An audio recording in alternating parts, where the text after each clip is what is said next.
So you have decided to switch that old wired mouse for a wireless one, but you don't want to spend a fortune? Here's something that might be just for you. This is the Satechi Edge. So first off, the unboxing. And let me say it, this is the coolest box I've ever seen. Open up the magnetically closed front and the mouse is immediately revealed in this really nice showcase that screams gaming from every angle. Going inside the actual box, you'll find the USB wireless adapter, a pair of batteries to power up the mouse, and the usual paperwork to get you started. Just insert the adapter into the PC and you're good to go.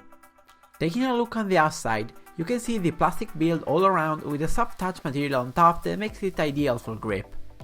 Being plastic, it is quite light, which may or may not be something you like in a mouse, but as for me, I don't particularly mind.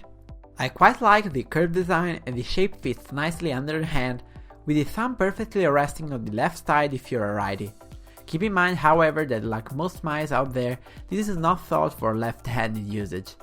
It is still usable, but it's certainly not ideal.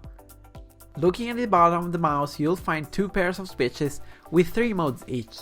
The left one gets the mouse from off to on and on to LED mode, while the right one controls the refresh rate or turns the mouse into the so-called video mode.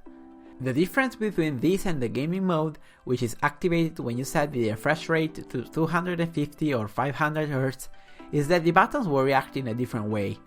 In video mode, the central button will take you to the desktop, the side buttons will forward and rewind or scroll horizontally whatever window you're into, and the upper right button will play or pause the video.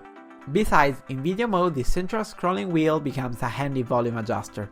In gaming mode, on the other hand, the central button changes the LED color and the DPI, the side buttons scroll the page, and the upper right button replaces a double click.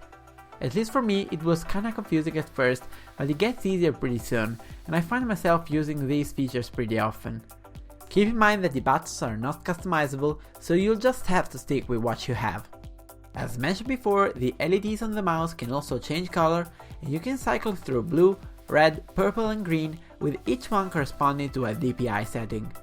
The little G on the back also fades in and out, creating a really cool lighting effect, especially in dark environments.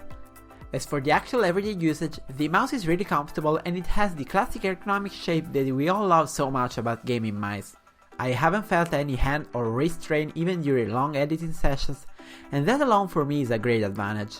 The primary left and right click buttons are easy to press but not the easiest out there, so for this it might not be the ideal solution for FPS gamers, but that left button comes in help in these cases.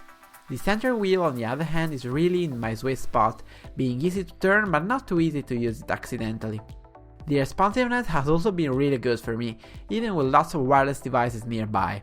I usually keep it at 250 Hz and 1600 DPI, and I find it perfect for almost any everyday activity, but not necessarily the ideal for gaming, where you might want to keep both higher. By the way, DPI customization allows you to choose between 4 different settings, and that is 800, 1600, 2400 and 4000. 800 feels way too slow for me and 4000 way too fast, but I can see it being useful for more expert gamers. I'm honestly not that much of a gamer, but what I can tell you is that it's fantastic for editing and I have zero regrets of having gone wireless. Unfortunately, it does not have a wired solution for those of you who may want to switch between wired and wireless, but I found it pretty reliable, so I wouldn't worry too much about it.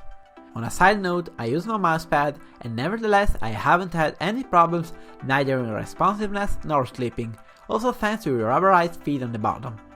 To sum up, I really enjoyed the overall experience with this mouse, from the unboxing to the everyday usage, and I think this is a solid choice for both gamers on a budget and anyone else that wants to switch to a wireless while keeping the cost down.